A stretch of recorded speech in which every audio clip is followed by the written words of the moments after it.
हरे कृष्णा। आज का वीडियो भी बहुत इम्पॉर्टेंट होने वाला है because on a very serious note I want to discuss something with all of you.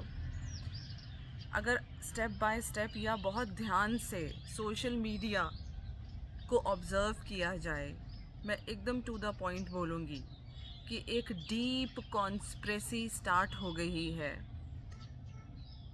From the side of the western culture और सभी कल्चर्स के थ्रू कहीं ना कहीं, या सभी दूसरी कंट्रीज़, या हम ये नहीं कह सकते हैं कि हम आज जिस जगह पे रह रहे हैं हमारे आसपास के लोग जो हैं वो हमारे ही कल्चर को बिलोंग करते हैं तो वो हमारे कल्चर को करप्ट नहीं करेंगे।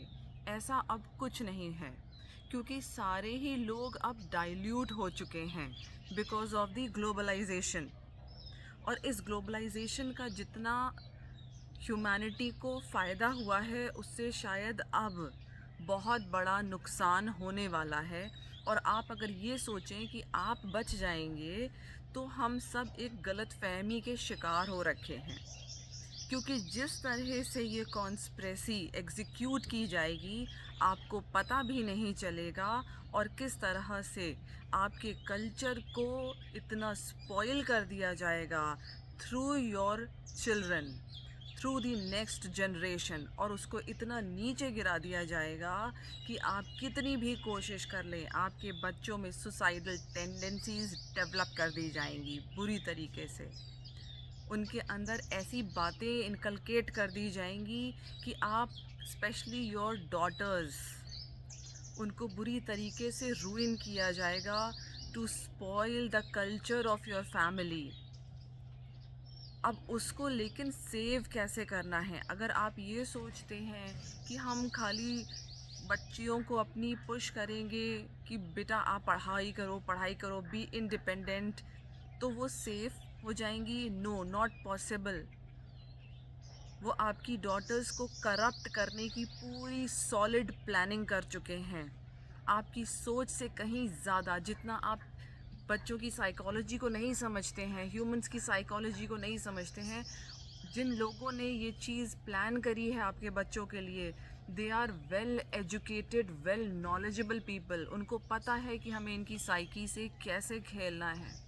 और इसको सिर्फ एक चीज़ बचा सकती है, अगर आपके बच्चे के पास नॉलेज है, solid knowledge base of Bhagavad Gita.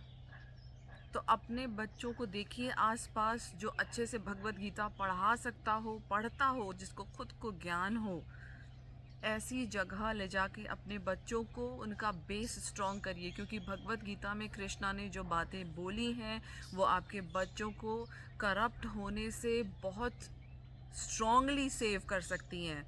इतना ज़्यादा कि वो खुद भी नहीं करप्ट होंगे और वो मेंटली इतने स्ट्रॉन्ग हो जाएंगे कि वो अपने आसपास के इन्वायरमेंट को ही इतना ज़्यादा प्योर एंड स्ट्रॉन्ग बना लेंगे कि वो करियर में तो सक्सेसफुल होंगे ही, कैरेक्टर के भी बहुत स्ट्रॉन्ग होंगे, और उनको कोई भी नीचे नहीं गिरा पाएगा किसी भी तरीके से। स्पेशली जो आज एक एक चीज़ को अगर आप सोशल मीडिया पे ऑब्ज़र्व करिए कि क्या किया जा रहा है आपके सामने, आपको लग रहा है सच लाया जा रहा है, तो आप कह रहे हो ओह एप्स्टीन फाइल्स, एप्स्टीन फाइल्स, मेरे सामने तो सच आ गया, देखो समाज के सामने। ऐसा नहीं है, ये सच जानबूझ के आपके सामने लाया जा रहा है, क्योंकि जिस गलत चीज़ के बारे में आप ज़्यादा बात करते हैं वही सेम चीज़ आपके घर में होने लगती है। आप ऑब्ज़र्व करके देखिए, छोटी सी चीज़, आप अपने किसी एक रिलेटिव के बारे में भी अगर घर में बहुत बुराई कर रहे हैं कि इसने मेरे साथ ऐसे किया, ऐसे किया, ऐसे किया, धीरे धीरे आपके बच्चे उसी गलत इंसान को अपना रोल मॉडल बना लेंगे और वैसी ही चीज़ें बड़े होकर के अडॉप्ट करना शुरू कर देंगे। ये तो मैंने एक बहुत छोटा सा एग्जाम्पल आपको दिया है। तभी कहते हैं घर में रामायण पढ़ी जानी चाहिए। क्यों? क्योंकि बच्चे जो हैं उससे अच्छी चीज़ें अपने अंदर एम्बाइब करते हैं। उनका जो ये ब्लड है साइंटिफिकली, इसमें जो पानी है लिक्विड फॉर्म में है, इसमें जो विकार आते हैं गंदी चीज़ें सुनने से, वो विकार आने से आपके बच्चे बच जाएंगे। लेकिन इसके लिए आपको स्ट्रॉन्ग चैंटिंग करनी है, बच्चों से करानी है, स्ट्रॉन्ग चैंटिंग ऑफ श्लोकास करनी है। इट इज़ वेरी साइंटिफिक, भले ही उन्हें श्लोक अभी समझ में भी ना आते हों, बट अपने बच्चों से भगवद गीता के श्लोक बुलवाइए। ये उनके दिमाग को, ये जो मंत्र हैं, ये जो शब्द हैं, ये उनके अंदर, उनके खून में प्योरिटी एंड स्ट्रेंथ को फ्लो कराएंगे। इसलिए उठ जाइए, जागिए, बहुत बड़ा खतरा आप सब की तरफ आ रहा है और शायद ऊपर वाला बहुत अलग अलग तरीके से आपको इसके लिए अलर्ट कर रहा है। आइए अब आगे पढ़ते हैं हम भगवद गीता के कुछ श्लोक। कृष्णा कहते हैं चैप्टर 2 में, तुम सुख या दुख, हानि या लाभ, विजय या पराजय का विचार किए बिना युद्ध के लिए युद्ध करो। ऐसा करने पर तुम्हें कोई पाप नहीं लगेगा। तो कृष्णा इज सेइंग, अर्जुन से कह रहे हैं, do thou fight for the sake of fighting without considering happiness और डिस्ट्रेस, लॉस और गेन, विक्ट्री और defeat, and by so doing you shall never incur sin. तुम्हें पाप नहीं लगेगा अगर तुम जय और विजय और हानि के लिए नहीं लड़ते हो, सिर्फ लड़ने के, अपना कर्म करने के, कि हाँ ये मेरी ड्यूटी है, ये मुझे करना है, या मैं करना पसंद कर रहा हूँ, ये मेरे को करना ही चाहिए। ये सोच के जब इंसान काम करता है तो उसे पाप भी नहीं लगता और उसका कोई पुण्य का भी फल नहीं होता है। और माइंड इट, इस श्लोक से समझ में आता है कि कृष्ण कर्म करने को कह रहे हैं, लेकिन वो क्या चाहते हैं कि आप उन कर्मों में बंधे नहीं, क्योंकि जो इंसान कर्मों में बंधता है, कृष्ण जानते हैं वो इंसान को दुख भोगना ही भोगना पड़ेगा, कष्ट भोगना ही भोगना पड़ेगा। तभी सिर्फ अगर आप इस श्लोक को लीजिए, ना आगे ना पीछे कुछ मत सोचिए, अगर ये सोचिए कि कृष्ण कह रहे हैं भाई do your activities what is prescribed for you, but उससे अटैच होकर के मत करो उन ड्यूटीज़ को। तो सिर्फ कृष्ण भी इस वक्त ये शो कर रहे हैं कि वो आपको कर्मों के फलों से बचा रहे हैं, चाहे वो पुण्य कर्म हो या पाप कर्म हो, उससे आपको कष्ट ही प्राप्त होने वाला है eventually. So he wants to save you from that fruitive activity के रिजल्ट से। आइए आगे समझते हैं। कृष्ण कह रहे हैं, thus far I have described this knowledge to you through analytical study.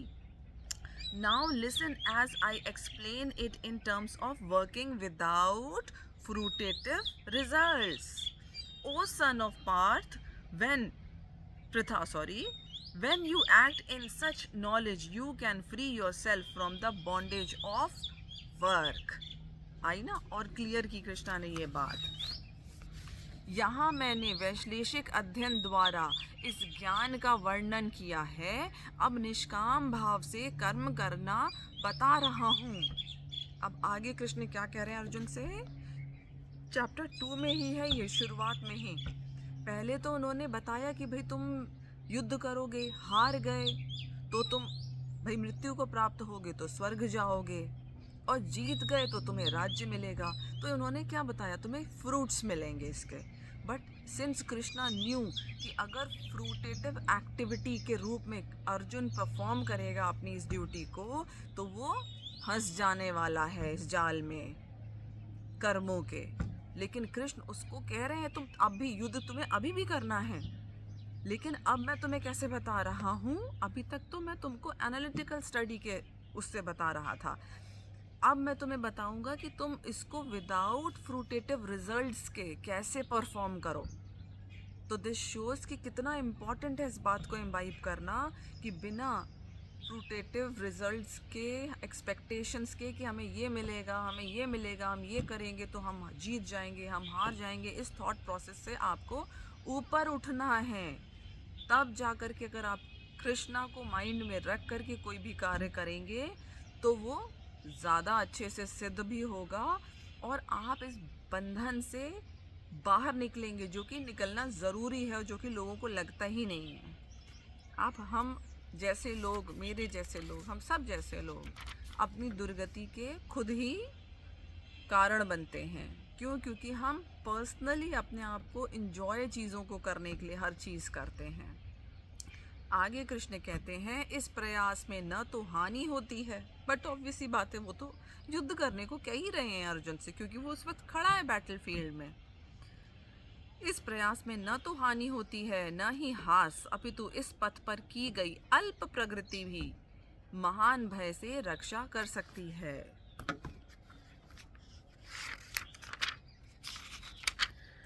In this endeavor there is no loss or diminution, and a little advancement on this path can protect one from the most dangerous type of fear.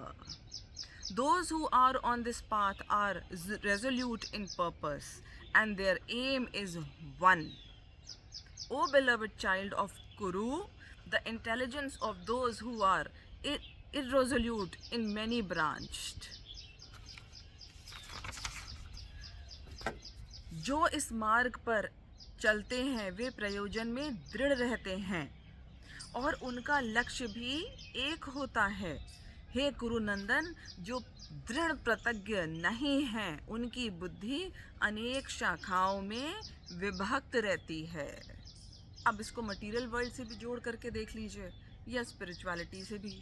अगर आपके बच्चे हैं या आप खुद हैं, कोई भी टास्क में अगर फोकस्ड नहीं होते हैं तो क्या होता है, मल्टीटास्किंग करने के चक्कर में होगा कि ना इधर के रहे ना उधर के रहे।